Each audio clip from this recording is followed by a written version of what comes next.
본 방송에서 제공하는 투자 정보는 투자 판단에 대한 조언입니다. 방송에서 제공하는 주식의 가치, 가격 상승 및 하락에 대해서는 방송사에서 보장하지 않습니다.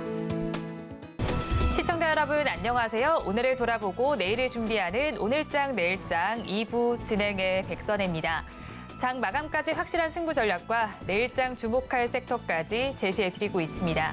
오늘도 저희 방송과 함께 하시면서 성공적인 투자 전략 가득 담아가시기 바랍니다. 본 방송에서 제공해드리는 정보는 투자 판단에 대한 조언일 뿐 해당 주식의 가치와 수익률을 보장하지는 않습니다. 아울러 서울경제TV와 서울경제신문은 당사의 브랜드입니다. 최근 당사를 사측하는 피해 사례가 늘어나는 만큼 각별히 주의해 주시기 바랍니다. 또 저희 방송 유튜브를 통해서도 보실 수 있습니다. 유튜브 검색창에 서울경제TV라고 검색하시면 저희 방송과 함께 하실 수 있으니까요. 실시간으로 댓글 참여도 많이 해주시기 바랍니다. 그러면 오늘장 내일장 2부 첫 순서로 시작하겠습니다. 급락하는 종목에 대한 생존 전략을 모색해 보겠습니다. 종목 SOS 시간. 오늘은 신한투자증권 부산금융센터 이호석 차장과 연결되어 있습니다. 차장님 안녕하세요. 네, 안녕하십니까. 이호석 차장입니다. 차장님, 일단은 급락하는 종목들을 분석해 보기 전에 오늘 시장 상황부터 점검을 하겠습니다. 오늘 시장은 어떻게 보시나요? 네, 우선 오늘 시장 같은 경우에는 이제 간단하게 말해서 방향성이 부재하다라고 보는 것이 맞을 것 같습니다. 시장의 방향성이 부재하다는 것은 아직 말 그대로 갈피를 못 잡았다라는 거잖아요. 그렇기 때문에 시장을 지금 직접적으로 적극적으로 나서서 대응하는 것보다는 오히려 시장의 분위기라든지 이런 부분들을 관망하는, 지켜보는 관망세가 조금 더 강한 시장이다라고 말씀을 드리면은 조금 더 정리가 쉬울 것 같습니다.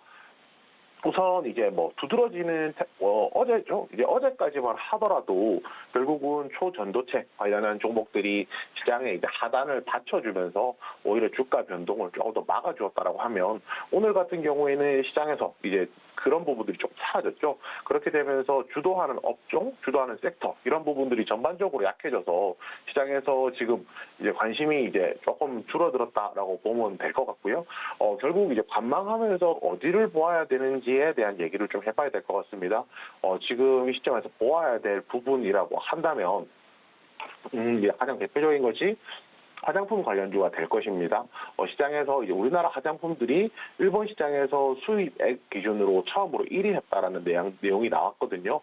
기존에는 이제 일본 수입 시장에서 처음으로 이제 기존에 프랑스산 이제 화장품들이 1위를 차지하고 있었는데 이번에 우리나라 화장품이 이제 그런 이제 좋은 성과를 내면서 기존의 화장품 관련주들이 중국 시장에 많이 편중되어 있고 중국 시장에 많이 의존되어 있었다는 점을 생각하면 오히려 일본 시장에도 이렇게 경쟁력이 있다는 것이 입증되면서 화장품 관련주들에 대해서는 다시 한 번 더 이제 투자와 관련해서 분위기를 환기시킬 수 있는 좋은 계기가 되었다라고 생각합니다.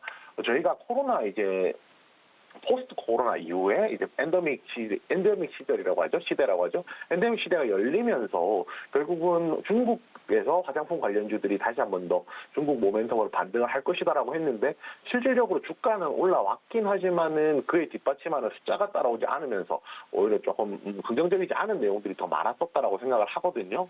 그런 관점에서 본다라고 하면 화장품 관련주들의 이번 내용 같은 경우에 굉장히 좀 긍정적인 이슈고 화장품 관련주들을 바라볼 수 있는 또 한 가지 아이디어가 되지 않을까라고 생각을 합니다. 그리고 이제 네이버가 실적 발표, 컨퍼런스 콜을 진행을 했는데요. 사실은 실적 발표보다도 중요한 포인트가 두 가지 정도 있다라고 좀 얘기를 해봐야 될 것 같습니다. 가장 큰 게 네이버 웹툰과 관련된 내용인데요. 네이버 웹툰이 내년도에 이제 미국 상장을 목표로 한다라는 이야기가 나왔습니다. 결국은 이제 웹툰 관련해서 국내 시장이 아니라 미국 시장을 조금 더 택한다는 것도 의미가 있을 것이고, 그동안 이제 웹툰 관련해서 시장에서 이제 다양한 회사들이 있기는 했지만, 기대치만큼의 시장에서 가치를 평가를 받지는 못했었거든요. 다양한 이유가 있겠지만, 이 회사들이 결국에는, 이 가치가 부각받는 시점이, 웹툰 IP를 이제 미디어 회사, 그러니까 제작사에 팔아서 그 제작사가 그 영상화 시켰을 때, 그리고 그 영상이 흥행했을 때 웹툰 관련주들이 동반 수혜를 받았다는 걸 생각해 보면은 그것과 별개로 웹툰 판매량 실적에 따라서 평가를 받을 수 있는 좀 길이 열렸다라고 생각을 해주시면 될 것 같습니다. 그리고 또 한 가지가 있죠. AI 관련해서인데요. 네이버가 이제 네이버의 AI 하이퍼크로버입니다. 하이퍼크로버 X가 여전히 기대감을 좀 가지고 있다라는 것이 조금 기대감이라 할 수 있을 것 같거든요. 최근에 이제 인터넷 기업, 아마존도 마찬가지일 거고요. 구글도 마찬가지일 거고요. 인공지능에 대한 이제 활용성을 더 높이고자 하고 있는 움직임들이 보이고 있습니다. 그런데 이제 상대적으로 보았을 때, 과연 이제 외국에 있는 구글의 바드라든지 마이크로소프트의 챗GPT라든지 이런 것들 대비했을 때 하이퍼크로버가 이제 경쟁력이 있느냐에 대한 의문부가 존재할 수도 있는데요. 이 부분도 좀 생각을 해야 될 것 같습니다. 어찌됐건 간에 한국어 데이터를 가장 많이 이제 보유하고 있는 곳은 이제 네이버가 될 거고요. 한국에 특화된 서비스를 제공한다라고 하면 이 부분에 있어서는 좀 메리트가 있다라고 판단을 할 수가 있거든요. 결국에는 이와 관련한 종목 내용들도 한번 좀 체크를 해볼 필요가 있다라고 생각을 합니다.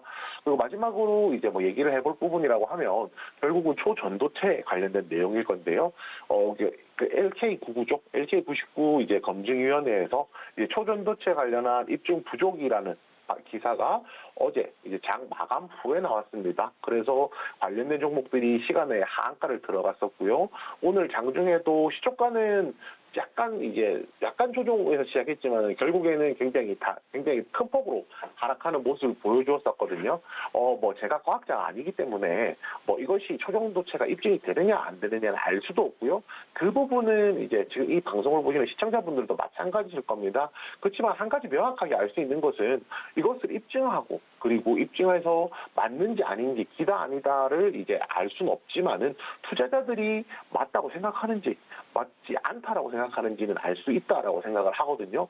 이런 관점에서 본다라고 하면 오늘 하락이 나왔으니까 당연히 조심해야 되는 것은 당연하다라고 생각을 하고요. 추후에 나오는 발표라든지 이런 내용들에 대해서도 어느 정도는 관심을 가질 필요가 있다라는 점까지 같이 말씀드리겠습니다. 네, 오늘 우리 시장 방향성을 잡지 못하고 있습니다. 여전히 종목별 장세가 펼쳐지고 있는데요. 더욱더 급락하는 종목들도 있습니다. 2시 30분 기준 급락주들 화면을 통해서 확인해 보겠습니다. LS 네트워크스를 먼저 보겠습니다. 어제 시장에서 오르더니 오늘은 또 빠지네요. 17% 넘는 하락률을 기록하고 있습니다. 6,380원 선을 지나고 있습니다. 다음으로 LNF 보겠습니다. 2차 전지 양극재 업체인데요. 오늘 시장에서는 4%대 내림세를 보이면서 23만 3,500원 선을 지나고 있습니다. 다음으로 카카오 보겠습니다. 인터넷 대표주 중에 하나인데요. 2% 넘는 하락률을 기록하면서 5만 1,800원 선을 지나고 있습니다. 다음으로 대덕전자 살펴보겠습니다. 인쇄 회로기판 제조 전문 업체입니다. 오늘 시장에서는 1% 후반대 하락률 기록하면서 3만 1,850원 선을 가리키고 있습니다. 마지막으로 컴투스 보도록 하겠습니다. 어제도 짚어드렸던 종목인데 게임주입니다. 오늘도 빠지고 있네요. 1% 넘는 하락률 기록하면서 5만 1,400원, 500원 선을 지나고 있습니다. 급락하는 종목들 저와 함께 살펴보셨는데요. 이 종목들을 가지고 계신 분들이거나 또 다른 종목에 대한 궁금증이 있으시다면 유튜브 댓글창에 남겨주시기 바랍니다. 그러면 저희는 첫 종목부터 구조를 해보도록 하겠습니다. 카카오를 먼저 구조를 해보겠습니다. 카카오 2분기 영업이익이 컨센서스를 하회한 수치로 집계가 됐습니다. 증권가에서도 카카오에 대해서 그다지 긍정적인 시각이 나오지 않고 있는 것으로 알고 있는데요. 추가적인 상승 모멘텀은 없을까요? 네, 우선 방금 말씀해 주신 내용이 딱 그대로 맞다라고 좀 생각을 하고 있습니다. 우선 실적이 나쁘게 나왔습니다. 영업이익이 전년 대비했을 때 한 34% 감소하는 모습을 보여주었고요. 그중에서 또 이제 시장에서 기대하던 컨센서스 대비했을 때도 하회하던 실적이, 컨센서스를 하회하는 실적이 나오게 되면서 결국에는 이제 실적이 나쁘니까 그 부분이 주가에 다시 한 번 더 반영되는 효과가 나오고 있다라는 것이 맞을 것 같습니다. 일단 카카오가 가지고 있는 굉장히 좀 중요한 포인트죠. 신사업, 그다음에 성장 사업들을 굉장히 많이 하고 있는데 생각보다 거기에서 실질적으로 영업이익이 발생을 하지 않는다는 겁니다. 보통 이제 카카오 같은 종목들을 저희가 뭐 성장주라고 부르잖아요. 이 성장주에 있어서는 가장 중요한 것이 매출액이 성장하는 것이 중요하거든요. 매출액이 성장한다는 것은 어떤 의미로 받아들이면 되냐면요. 이 회사가 지금 투자를 많이 하니까 비용 집행을 많이 해서 영업이익 자체는 좀 줄어들 수 있더라도 매출액이 많이 늘어난다는 것은 실제로 제품이라든지 상품이라든지 아니면 이용자라든지가 많아지면서 판매량 자체가 많이 늘어나고 회사의 규모, 사세가 좀 더 커진다는 것을 의미하거든요. 그런데 카카오를 지금 보게 되면 최근 들어서 특히 더 이제 주요 사업의 이제 매출 성장이 조금 둔화되고 있는 양상을 보여주고 있습니다. 뭐 이에 따라서 증권사 리포트에서도 이제 매출 성장 둔화를 우려를 하면서 매출액과 영업이익을 이제 약 추정치를 약 3.2%, 그다음에 영업이익 같은 경우는 18.8% 정도 하향하는 모습들을 좀 보여주고 있거든요. 결국에는 앞으로 이제 매출액이 좀 둔화가 된다라는 것은 규모가 커지지 않는다는 것이고 그 와중에 비용이 많이 들어가면서 영업이익이 감소를 한다라고 하면 투자자 입장에서는 메리트가 별로 없는 종목이 돼버리기 때문에 이 부분에 대한 좀 타개가 필요할 것이라고 보입니다. 그리고 이 부분을 타개할 수 있는 방법은 결국에는 신사업에서 얼마나 빨리 이제 이익에 기여를 하느냐가 굉장히 좀 중요하다라고 할 수 있는데요. 뭐 안타깝게도 이 부분도 저희가 좀 얘기는 해봐야 될 것 같습니다. 카카오가 추진하고 있는 신사업들이 여러 개가 있지만 실질적으로 이익 기여에 도움이 되는 그 사업은 아직까지는 뭐 두드러지는 사업이 없다는 것도 조금 체크를 해봐야 될 내용인 것 같습니다. 결국에 이제 카카오 같은 경우에는 뭐 가지고 있는 뭐 플랫폼의 힘, 뭐 데이터의 힘, 뭐 이런 거를 생각해 본다라고 하면 앞으로 성장성이라든지 이런 부분을 굉장히 좋다라고 저희가 얘기를 해야겠지만은 결국 이제 이것을 돈으로 바꾸는 데 있어서는 아직까지 시차가 많이 벌어져 있다라고 생각을 해봐야 될 것 같고요.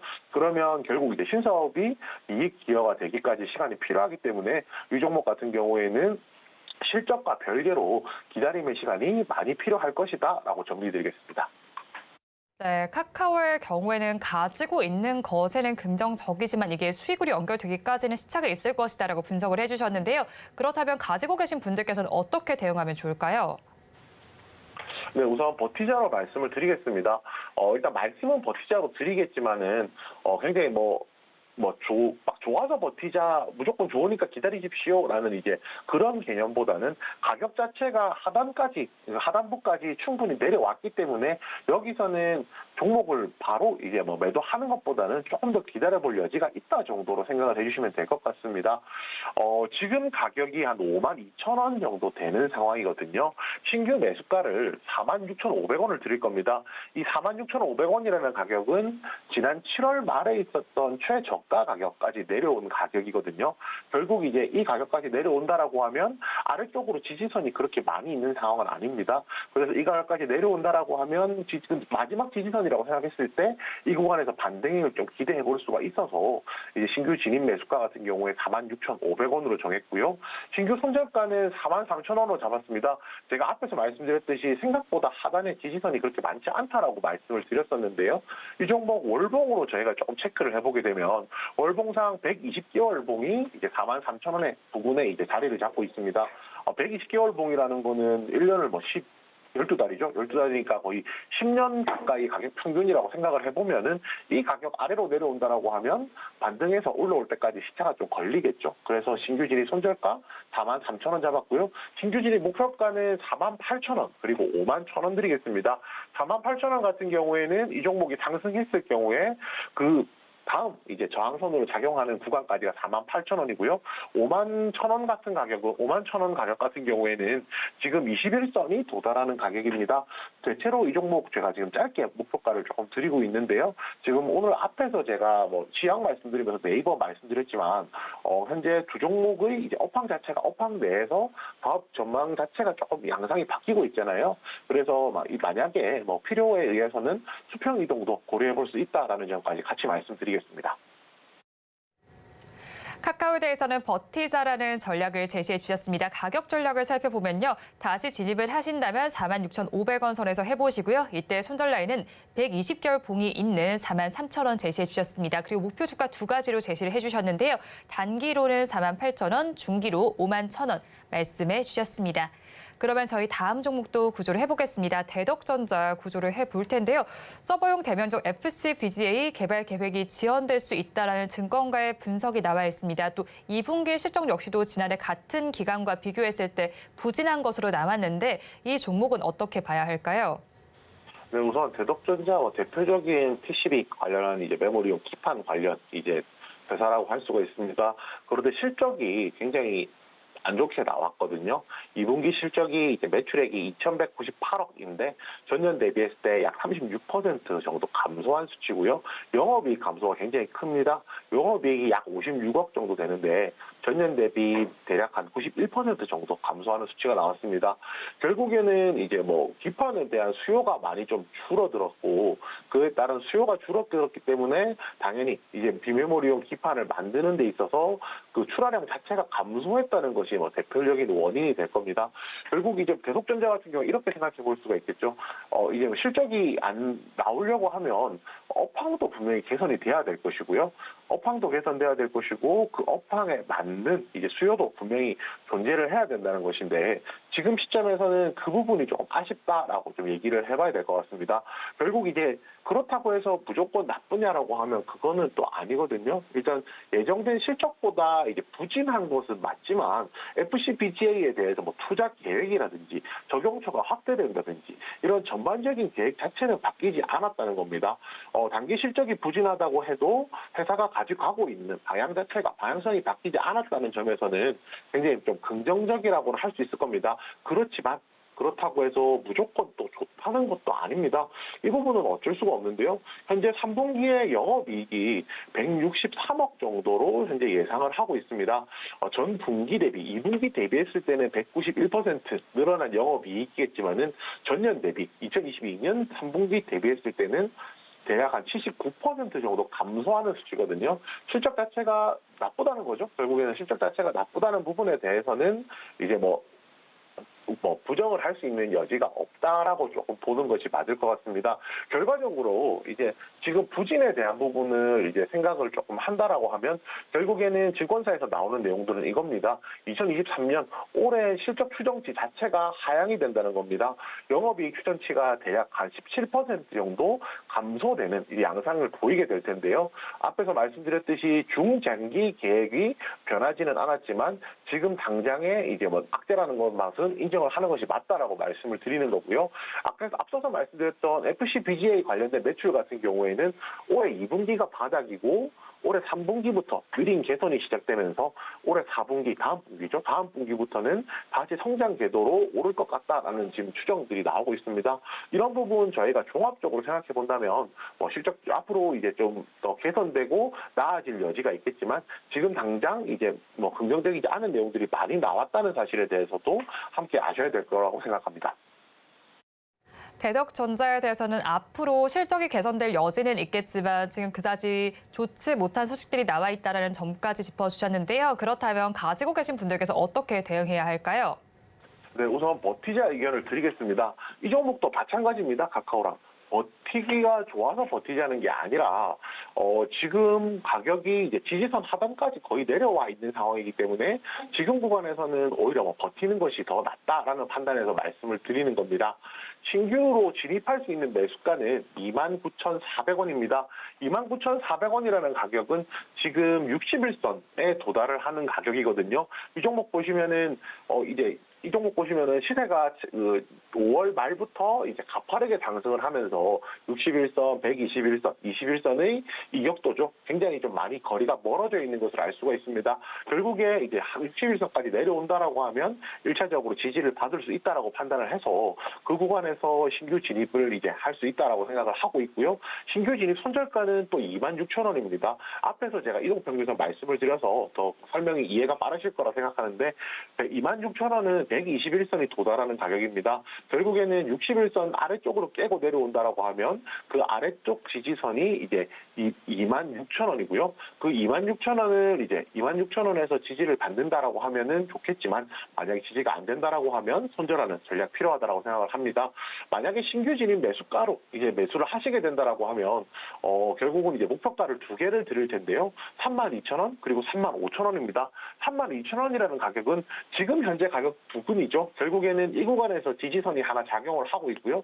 이 지지선이 만약에 아래로 깨고 내려왔다면 저항선이 될 것이기 때문에 32,000원 그리고 그것보다 조금 더 상승한다라고 하면 21선 부근에서 또 조정을 받을 것이기 때문에 35,000원 목표가 두 개로 나눠드리겠습니다. 대덕전자에 대해서도 버티자라는 전략을 제시해 주셨습니다. 가격 전략을 살펴보면요. 신규로 진입을 하신다면 60일선인 29,400원 선에 해보시고요. 이때 손절 라인은 120일선에 도달하는 26,000원 제시해 주셨습니다. 목표 주가 역시나 두 가지로 제시해 주셨는데요. 단기적으로는 32,000원, 중기적으로 35,000원 잡아주셨습니다. 그러면 저희 마지막 종목도 구조를 해보겠습니다. LNF를 구조해 보겠습니다. 2차 전지 양극재 업체 중 하나입니다. 그런데 2분기 어닝 쇼크를 기록했죠. 또 컨퍼런스 콜에서 나온 내용을 살펴봤을 때도 하반기에도 큰 변화를 기대하기는 어려운 상황일 것 같은데 이 종목은 어떻게 봐야 할까요? 네, 우선 시장에서 기대가 많았던 종목 중에 하나인데 기대만큼 상승을 못했던 종목이라고 말씀드리는 것이 맞을 것 같습니다. 그 에코프로랑 비교를 해서 이제 에코프로가 상승하는 것 대비 상승률이 상당히 적었기 때문에 LMF도 좋을 것이라 생각했지만 뭐 시장에서 반응하는 것은 역시나 대장주는 대장주고 그 외의 종목은 그 외의 종목이다라는 것을 보여준 가장 단적인 예가 아닌가 싶습니다. 결국은 실적이 좋지 않게 나왔습니다. 2분기에 매출액이 1조 3,700억 원인데 전년 대비 59%가 늘었고요. 영업이익은 30억인데 전년 대비 95% 이제 감소하는 이제 실적을 보여주었습니다. 결국에 이제 1분기에 이제 원자재 가격이 하락하면서 재고 자산의 평가 손실 났던 부분들이 반영된 부분들이 있었거든요. 결국에는 이제 뭐 양극재 업체로서 뭐 본질은 그거였죠. 양극재 가격을 얼마나 원가를 잘 들여와서 이제 상승하느냐, 이제 잘 적절한 가격에 높은 판가에 판매하느냐. 이 부분이 굉장히 좀 중요한 포인트가 될 건데요. 이러한 추세 자체가 이제 2분기에 보였던 실적이 3분기에도 그대로 이어질 가능성이 높다는 것이 좀 아쉬운 점입니다. 그 3분기에도 매출액 영업이익이 1,354억으로 전년 대비 9%, 영업이익은 290억으로 전년 대비 이제 한 71% 정도 감소한 수치거든요. 2분기 대비했을 때 3분기에 영업이익이 개선되기는 하지만 시장에서 최근에 이제 기대치 자체가 조금 많이 이 종목에 대한 기대치 자체가 많이 낮아졌다는 점 생각하면은 주가를 끌어올리기 위한 모멘텀 자체가 조금 더 필요하지 않을까라는 생각을 해봅니다. LNF에 대해서는 주가를 끌어올리기 위한 모멘텀이 추가적으로 필요하다고 말씀을 전해주셨습니다. 그렇다면 가지고 계신 분들께서는 어떤 대응 전략을 가져가야 할까요? 네, 버티자인데요. 오늘 제가 말씀드린 세 종목은 똑같은 논리에서 말씀을 드리는 겁니다. 하단 지지선까지 가격이 얼마 남지 않았었기 때문에 이제 버티자 의견을 드리는 거지 꼭 좋아서 무조건 버티자라는 말씀은 아니라는 내용 이게 다시 한번 말씀을 드릴 겁니다. 지금 가격은 232,500원이고요. 신규 진입 매수가 같은 경우에는 21만 5천 원 드리겠습니다. 21만 5천 원은 지난 7월 중순에 있었던 그 가격 하단 가격이거든요. 이 가격에서 반등이 이전에 나와서 지지선을 형성했기 때문에 이 가격 부분에서는 다시 한 번 더 재반등할 수 있는 가능성이 있다라고 생각합니다. 신규 진입 손절가는 굉장히 좀 아래로 폭을 크게 드리게 됐는데요. 16만 8천 원입니다. 아까 말씀드렸던 21만 5천 원 아래로 내려간다라고 하면 지지를 받을 수 있는 라인이 거의 없고요. 결국에는 작년 연말에 있었던 저점 가격인 16만 8천 원 부분까지 이제 하단 지지선이 이제 내려와 있는 상황입니다. 이 가격 밑으로 내려간다라고 하면 다시 한 번 더 반등할 때까지 시차가 많이 걸릴 것이기 때문에 오히려 손절이 낮다라고 판단을 하고요. 마지막으로 신규 진입 목표가 같은 경우에는 24만 원입니다. 조금 짧게 드리게 됐습니다. 21만 5천 원에 매수를 한다라고 하면 24만 원부터 26만 원 사이 매물벽이 굉장히 두껍기 때문에 이 가격까지 온다라면 조정이 나온다고 판단했고 그래서 신규 진입 목표가는 24만 원으로 조금 짧게 드리게 되었습니다. 네, 지금까지 신한투자증권 부산금융센터 이호석 차장과 함께했습니다. 오늘 연결도 고맙습니다. 네, 감사합니다.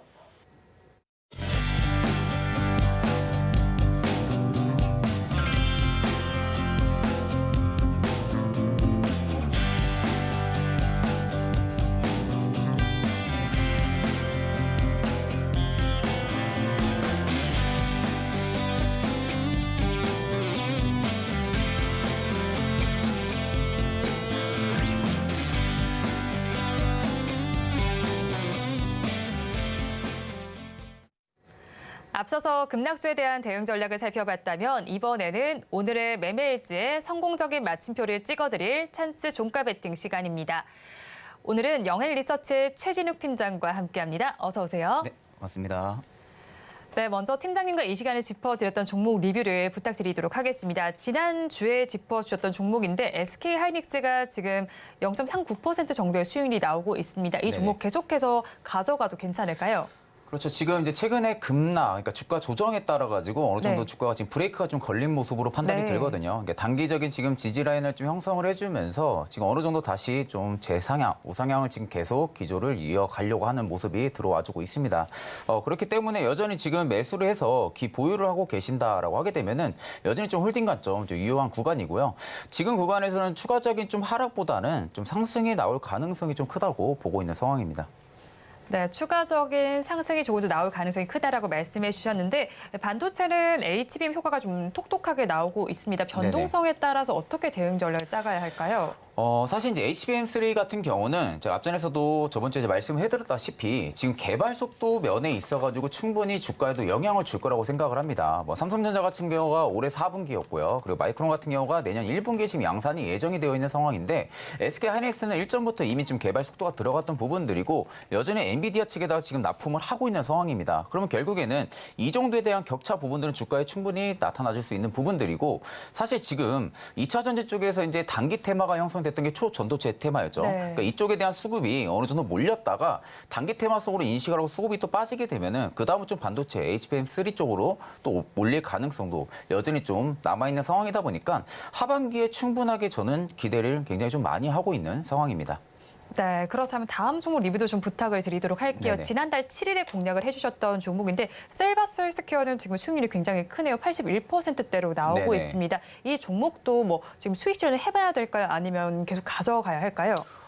지금도 만약에 종목을 가져가고 있다 하게 되면은 네. 수익률이 좀 굉장히 지금 큰 폭으로 지금 오른 상태일 겁니다. 그러면 지금 부분에서는 일단 100% 비중을 좀 매도를 하기보다는 네. 한 50% 정도 차익 실현을 좀 진행을 하는 게 좀 맞을 것 같아요. 그러니까 50% 정도 좀 차익을 진행한 다음에 남은 물량은 조금 더 기보유를 하는 것을 저는 추천을 드리는데 사실 앞전에 유상증자 이슈 때문에 좀 급락이 나왔던 부분들입니다. 근데 이 부분들은 일단 AI 의료 이쪽 관련해가지고 산업을 지금 성장시키기 위해서 기업에서 지금 어느 정도 밸류를 좀 키우겠다라는 부분들이 있었다 보니까 일단 이 부분에 있어서 주가가 좀 밀렸던 부분들은 오히려 싸게 매수를 할 수 있는 기회를 줬다고 저는 생각을 하거든요. 그러니까 그런 관점으로 볼 때는 의료 AI 쪽 같은 경우는 여전히 밸류를 판단하기가 좀 다소 어렵습니다. 네. 그렇기 때문에 여전히 좀 산업에 대한 성장성 기대감이 충분하게 좀 불러일으킬 수가 있다라는 관점으로 앞전 신고가 라인 13,000원대까지는 충분하게 좀 상승 흐름이 나와줄 거라고 좀 판단을 하고 있습니다. 네, 셀바스 헬스케어에 대해서는 앞전 신고가 흐름까지 나올 것이다라고 말씀을 해주셨습니다. 그렇다면 장 마감까지 14분 정도 남아있는 상황입니다. 그런 만큼 오늘도 종가 베팅할 종목 제시를 해드려야 할 텐데요. 키워드 힌트 먼저 공개를 해드리도록 하겠습니다. AI 하반기 호재라고 말씀을 해주셨네요. 방금 리뷰했던 종목과 같은 섹터 가지고 오신 것 같아요. 네, 그렇죠. 그러니까 제가 AI 같은 경우는 앞전에도 말씀드렸지만 지금은 좀 밸류를 평가하기에는 다소 좀 애매한 섹터 중에 하나가 지금은 AI 쪽이거든요. 그러니까 결국에는 산업에 대한 성장성 부분들에는 분명하게 나올 것인데 지금의 기업이 과연 실적이 받쳐줄 수 있는지 이 부분이 일단 우려감으로 남아 있었던 부분들이 AI 쪽은 현재 저는 우려감이 없다고 생각을 하거든요. 그러니까 결국엔 지금은 실적 대비해서 주가가 움직인다기보다는 AI에 대한 성장성 부분들에 있어서 주가가 지금은 좀 기대감이 많이 움직인다고 생각을 합니다. 근데 이제 AI 같은 경우도 카테고리가 굉장히 많죠. AI 쪽에 대한 장비 쪽도 있을 거고요. 그리고 이제 앞서 말씀드린 의료 AI 쪽도 있고 일단은 제가 오늘 가지고 온 섹터도 의료 AI 쪽을 일단은 좀 공략을 해보려고 가지고 왔습니다. 사실 의료 AI와 관련해서 좀 장밋빛 미래가 좀 많이 들리는 것 같아요. 네네네. 어떤 것들이 좀 짚어지고 있죠? 이게 사실 이 의료 AI 같은 경우가 국내 쪽에다가 판매 납품을 하는 기업들은 솔직히 저는 아직은 그렇게 전망이 좀 좋다라고 생각은 안 합니다. 다만 해외 쪽으로 수출을 하고 있는 기업들 같은 경우는 저는 계속 좀 주목을 해야 되는 부분들이 있다고 생각을 하거든요.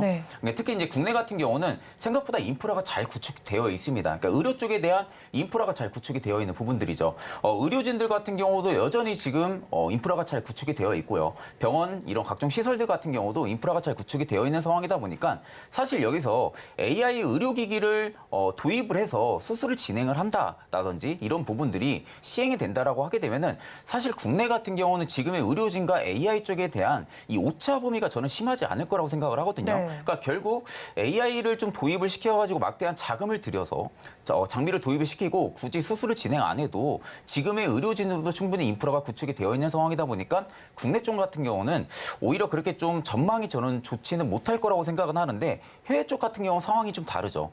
해외 같은 경우는 현재 국내랑은 인프라 자체가 좀 굉장히 차이가 많이 납니다. 네. 북미 쪽이라든지 그리고 이제 인도나 이런 남아프리카 쪽 같은 경우는 오히려 지금 의료 AI 쪽에 대한 구축이 여전히 좀 안 돼 있는 상황이고 그만큼 의료진들의 인프라가 좀 많이 낮아져 있는 상황이죠. 네. 그러면 결국에는 해외 쪽에 대한 수출을 가지고 있는 기업들 같은 경우는 저는 계속적인 성장성이 좀 나와줄 수가 있다라는 관점으로 말씀을 드리겠습니다. 네, AI 의료기기 중에서도 해외 쪽에 수출 모멘텀이 있는 기업을 보면 좋겠다라고 말씀해 주셨는데 그런데 사실 2차 전지주들이 이렇게 가기 전에 좀 주목을 받았던 쪽에 의료 AI 쪽이었었잖아요. 네네네. 그렇다면 섹터가 다시 또 강세를 좀 연출할 수 있을까요? 사실 이제 AI 섹터 같은 경우는 저는 네. 순환매가 계속 돌아줄 거라고 생각을 합니다. 결국 지금 뭐 HBM3 이야기 나온 것도 그렇고요. AI 반도체로 시작이 됐던 부분들이죠. 네. 그러니까 지금은 AI로 인한 어느 정도 카테고리가 붙어가지고 좀 같이 가는 섹터들이 좀 많거든요. 그 말은 AI는 결코 놓을 수가 없는 지금은 순환매 사이클이라고 저는 생각을 합니다. 네. 그러니까 이제 결국엔 섹터는 돌고 돕니다.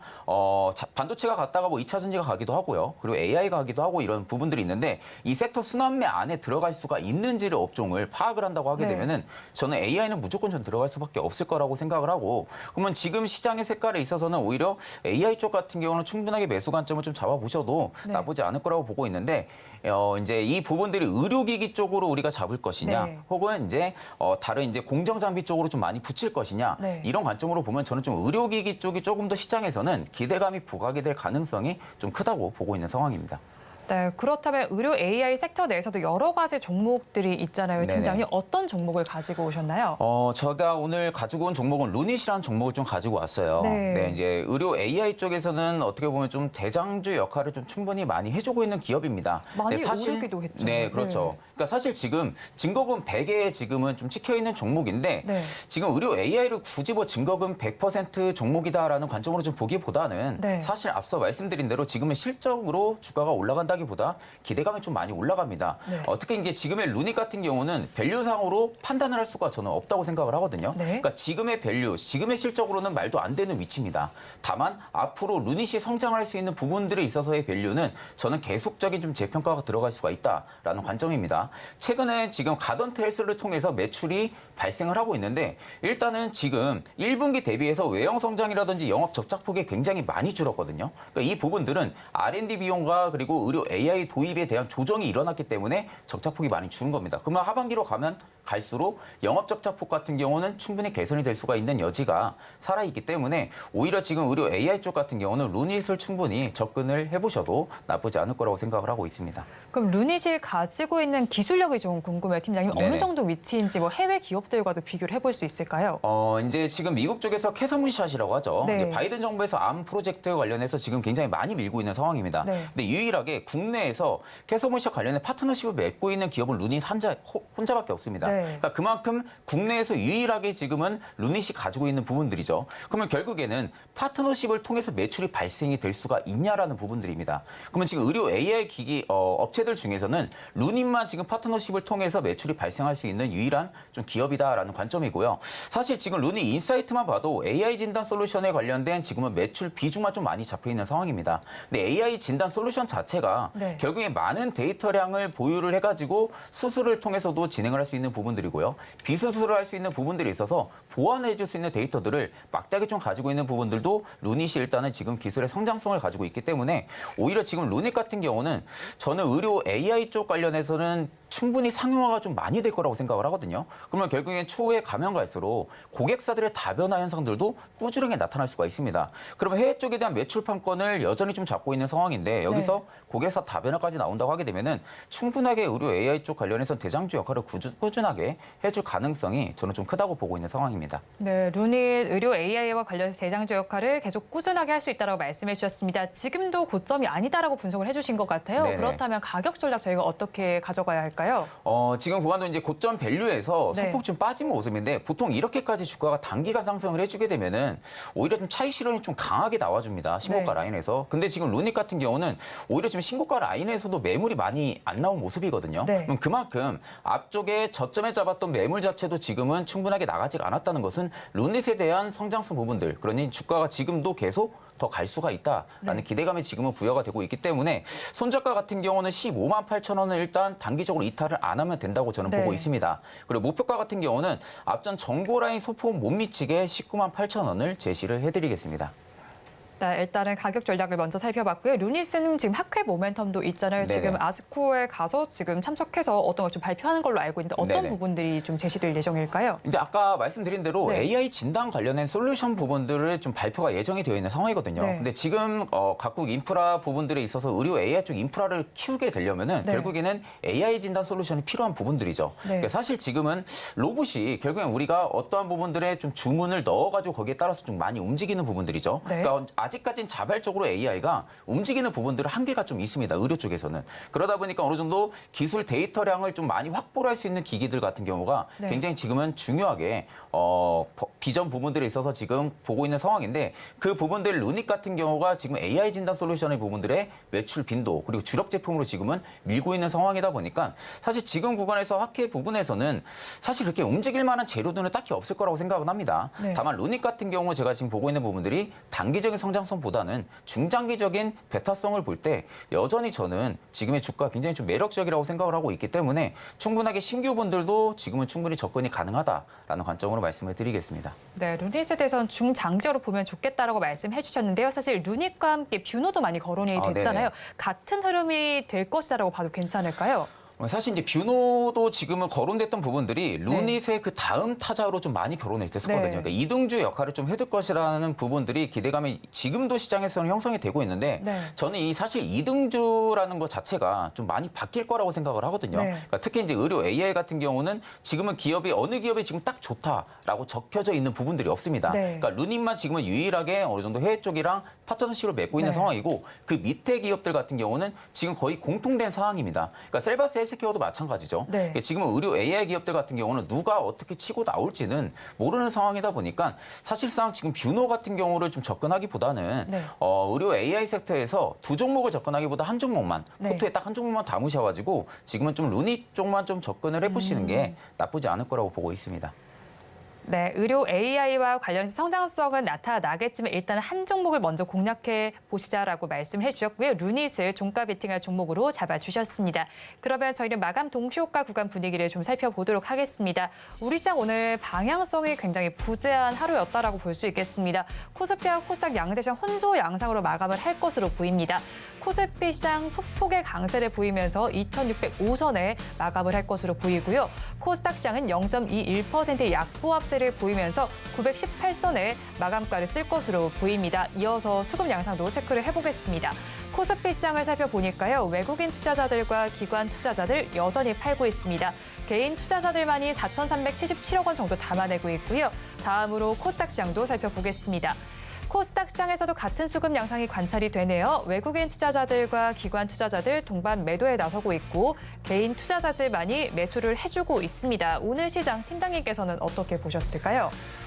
사실 지금 가장 중요한 부분들은 수급적인 문제가 여전히 저는 좀 중요하다고 생각을 네. 합니다. 그러니까 외국인이 지금 코스닥에 지금 이번 주만 봐도 지금 대량적으로 지금 매도세를 좀 많이 넣어줬거든요. 네. 사실 이 매도세가 일단은 좀 줄어드는 부분들이 우리가 좀 주목을 해야 되는 부분들이고 오늘만 봐도 지금 기타 서비스나 코스닥 IT 쪽에 대한 지금 매물 수급이 좀 많이 이어졌습니다. 네. 그 말은 지금 최근에 또 다시 이야기가 나오고 있는 게 중국 경기 부양책에 대한 부분들이 기대감이 지금 다시 조성이 되고 있는 상황이죠. 그러니까 결국에 하반기에 중국에 대한 경기 부양책 부분들이 여전히 저는 모멘텀이 남아 있을 거다. 그러면 지금은 리오프닝 쪽을 지금 외국인이 지금은 지금 집중을 하고 있는 부분들로 봐서는 저는 오히려 지금은 좀 과도하게 많이 올라간 섹터들보다는 오히려 주가 지수 대비해서 그리고 다른 업종들 밸류 대비해서 좀 많이 밀렸던 리오프닝 관련주들 같은 경우는 여전히 좀 주목을 해볼 필요성이 있고요. 일단은 외국인의 매도세가 조금씩 줄어든다는 부분들에 우리가 조금은 주목을 해볼 필요성이 있다고 생각을 하고 있습니다. 그런데 사실 중국에서 리오프닝 이야기가 나왔을 때 기대감이 있었지만 기대에 네네. 미치지 못하면서 그다지 반응하지 못했잖아요. 네네. 이번 경기 부양세도 비슷한 흐름이 나타나진 않을까요? 사실상 지금 상황에서 시진핑 주석 같은 경우는 네. 이번에 경기 부양책에서 예상치보다 상회를 하는 목표치를 만약에 좀 내놓지 못하게 되면은 네. 다음 재선은 저는 굉장히 어려울 거라고 생각을 합니다. 그러니까 그만큼 이번에 좀 시진핑 주석 같은 경우도 경기 부양책에 엄청나게 힘을 좀 많이 줄 겁니다. 그러면 결국엔 부동산 경기도 충분히 살아날 수 있다는 부분들이죠. 네. 근데 앞전에는 잠깐의 경기 부양책 기대감이 딱 들어왔다가 그때 당시 리오프닝주들이 단기적으로 수급이 좀 움직였다가 그냥 그 이후로 중국의 경제 지표가 생각보다 좋지가 못하니까 네. 그냥 경기 부양책 부분은 오래 걸릴 것이다 라는 부분들 때문에 리오프닝이 전반적으로 수급이 좀 많이 빠졌던 부분들입니다.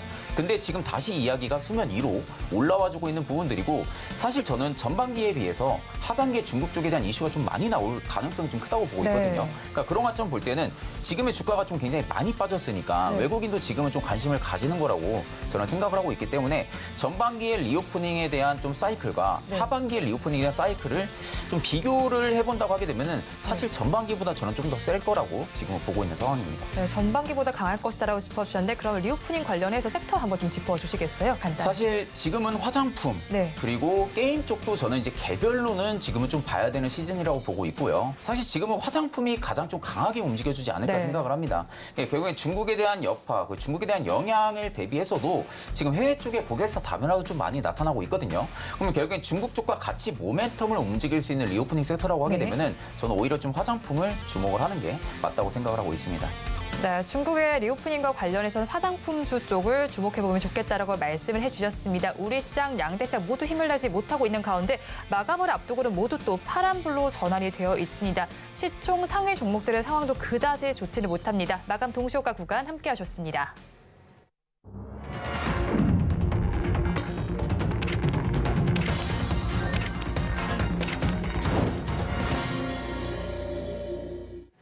올해 양대 시장 마감을 했습니다. 마감이 되어서는 또 다시 또 다른 불을 켜고 있는 것으로 보이고 있는데요.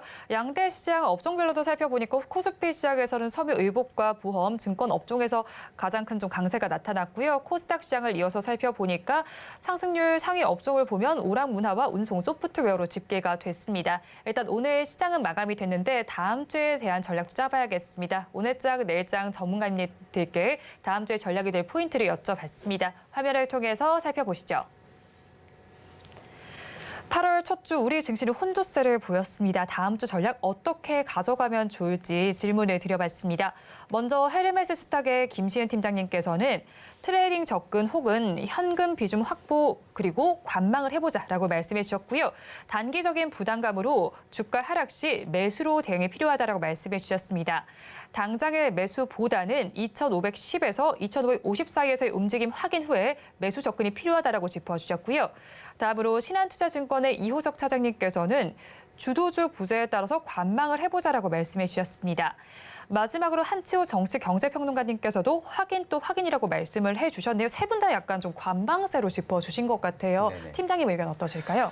저도 지금은 일단은 너무 공격적인 투자 전략보다는요. 지금은 보수적인 스탠스를 유지를 하는 게 좀 맞다고 보고 네. 있습니다. 사실 지금 시장에서 개인 투자자분들이 내동매매를 좀 많이 일으킬 수 있는 시장이거든요. 네. 그러니까 최근에도 지금 보면은 2차전 쪽 수급이 빠져서 반도체 쪽으로 갑자기 이동을 했다가 네. 초전도체 테마가 형성이 되면서 그쪽으로 또 많은 수급이 몰렸거든요. 근데 결국에는 결과론적으로 보게 되면 오늘만 봐도 좀 하한가가 나왔던 종목들도 굉장히 좀 네. 많고요. 그러니까 그냥 지금은 추격으로 따라붙다가 고점에 좀 물리는 경향들이 굉장히 좀 심한 시장입니다. 그리고 특히나 지금은 시장에 좀 기대감에 좀 색깔이 많이 치우쳐 있는 상황이다 보니까 기대감에 지금 주가가 좀 상승이 좀 많이 나와주고 있는 모습이고요. 반대로 실적이 잘 나오는 기업들 같은 경우는 오히려 시장 대비해서 굉장히 좀 약한 모습입니다. 네. 근데 결국에는 주가는 실적을 따라가게 되어 있습니다. 그러니까 중장기적인 베타성을 우리가 본다고 하게 되면은 시장 트렌드 자체는 실적이 너무나도 지금 중요한 부분들이다 보니까 오히려 지금은 이렇게 단기 트레이딩 관점으로 내가 데이 트레이딩 관점으로는 좀 어느 정도 매수를 하고 빠르게 네. 좀 매도를 한다든지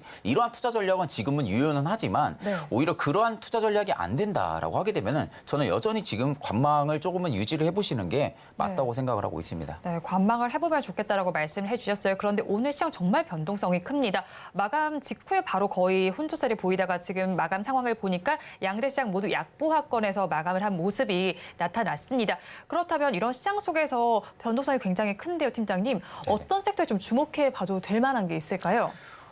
사실 지금 굉장히 이제 그 다음 섹터가 뭐가 갈 것이냐라고 지금은 좀 이야기하는 것은 거의 뭐 운이라고 저는 생각을 하거든요. 네. 그러니까 결국엔 지금은 업종별로 순환매를 돌 수 있는 섹터는 정해져는 있지만 네. 그 다음 섹터가 뭐가 될 것이냐라는 부분들에 있어서는 사실 지금은 조금 더 시기적인 부분들을 계속 좀 우리가 봐야 되는 부분들이 있고요. 네. 그러면 결국에 업종 테마가 살아있는 부분들에 있어서 주가가 좀 과도하게 최근에 상승을 해줬다가 혹은 눌리는 경향들이 나올 때 오히려 한 차례 우리가 눌림목 공략을 해볼 수 있다라고 하게 되면은 저는 좀 2차 전지가 좀 되지 않을까라고 생각을 합니다. 그러니까 사실 2차 전지 같은 경우는 굉장히 좀 많이 올랐어요. 네.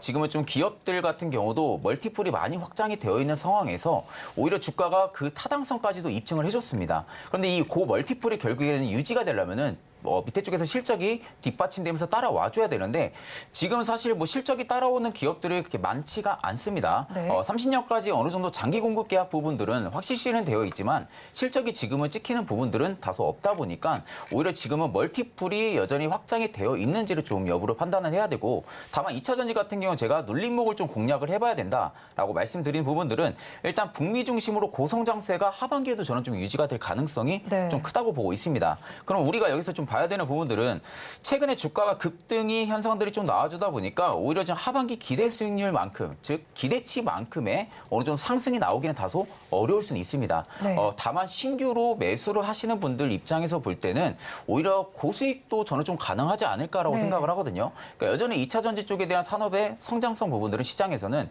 주도적인 사이클 부분들 계속 좀 남아있을 가능성이 좀 크다고 보고 있고 다만 지금 이제 에코프로 그룹주들이라든지 포스코 그룹주들 같은 경우가 지금 굉장히 주목을 좀 많이 받고 있는 상황이죠. 네.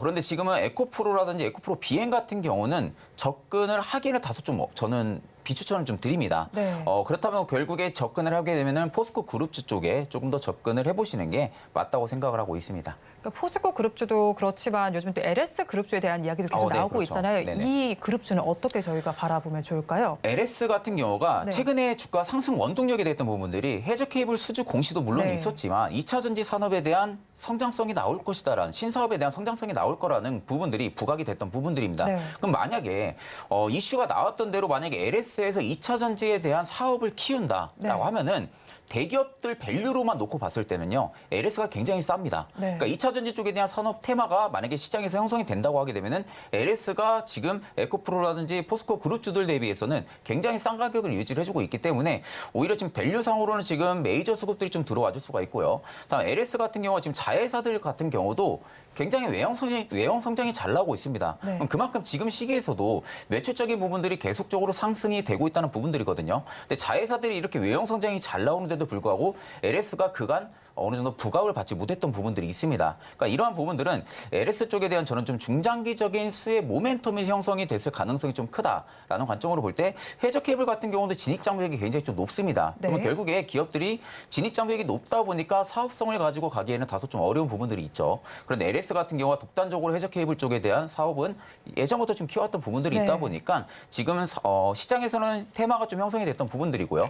여기 2차 전지 테마까지 만약에 좀 붙는다라고 하게 되면은 지금 LS 같은 경우는 저는 충분히 밸류상으로 좀 저평가가 들어갈 가능성이 좀 크다라는 관점으로 말씀을 드리겠습니다. 네, LS 그룹주 지금 저평가 가능성이 좀 큰 종목들이다라고 말씀을 해주셨고요. 그럼 포스코 그룹주에 대해서 조금 더 추가적으로 질문을 드려볼게요. 조금 더 접근이 유효할 만한 종목은 어떤 게 있을까요? 지금 상황에서는 저는 포스코 인터내셔널 같은 경우는 충분히 접근이 가능하다. 그리고 네. 포스코 퓨처인 같은 경우는 충분히 접근이 가능한 부분들이 있습니다. 그러니까 사실 지금 포스코 그룹주들이 예전에는 철강 모멘텀만 받았었어요. 네. 근데 최근에는 뭐 철강주라고 얘기하기가 좀 어렵죠. 네. 이제 2차 전지 관련주입니다. 어떻게 네. 보면은 그만큼 지금 포스코 그룹주들이 2차 전지 쪽에 대한 수직 계열화를 지금 하겠다라고 이미 공식화를 한 상황이고 그렇게 지금 움직이고 있는 상황이죠. 근데 앞서서 포스코 그룹주들이 왜 좋냐면은 포스코 퓨처엠 같은 경우가 양극재, 음극재 동시 사업을 진행을 합니다. 네. 그러면 결국에 필요한 부분들이 광물이죠. 수산화 리튬이라든지 리튬 쪽에 대한 광물이 의존도가 굉장히 높을 수밖에 없는데 예전부터 포스코 그룹주들이 투자를 했던 데가 아르헨티나 리튬 염호입니다. 네. 그러니까 지금은 리튬 염호에 대한 부가가치가 마진율이 제가 지금 본 것만 해도 60%가 넘는다고 하더라고요. 네. 그럼 포스코 그룹주들이 예를 들어서 2조라는 매출을 냈을 때 영업이익은 60%이기 때문에 1조가 넘는다는 거죠. 네. 그러면 결국에는 포스코 그룹주들이 2차 전지 쪽에 대한 매출 성장성 빈도가 굉장히 커질 수밖에 없습니다. 그럼 결국에 뒤쪽에서 백업이 가능한 아르헨티나 리튬 염호를 가지고 있고 네. 위쪽에서는 양극재, 음극재 동시 사업이 진행이 가능한 네. 포스코 퓨처엠이 있고요. 거기에 길목을 놔주는 인터내셔널까지 존재를 합니다. 네. 그럼 결국엔 지금 포스코 그룹주들은 시너지가 저는 오히려 에코프로 그룹주들보다 하반기 그리고 내년 상반기까지 네. 조금 더 주도적인 부분들이 포스코 쪽으로 좀 많이 치우쳐지지 않을까라는 관점으로 지금 보고 있는 상황입니다. 네, 포스코 그룹주에 대해서는 그룹주 내에서 시너지 효과가 클 것이다라고 전망을 해주셨습니다. 지금까지 영앤리서치의 최진욱 팀장과 함께했습니다. 오늘 말씀 고맙습니다. 네, 감사합니다.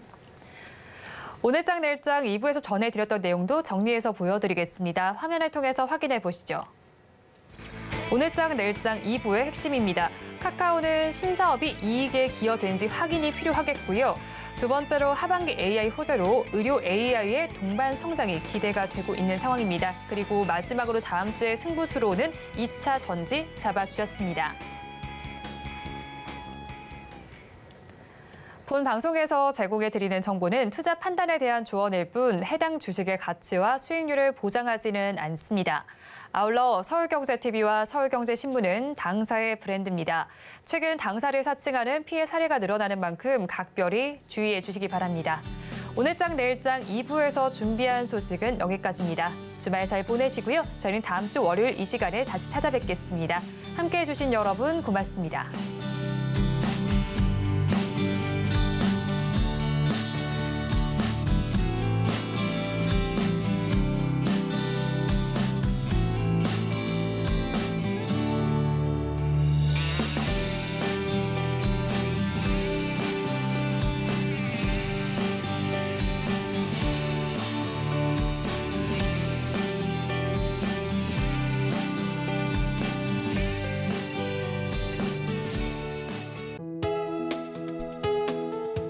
본 방송에서 제공하는 투자 정보는 투자 판단에 대한 조언입니다. 방송에서 제공하는 주식의 가치, 가격 상승 및 하락에 대해서는 방송사에서 보장하지 않습니다.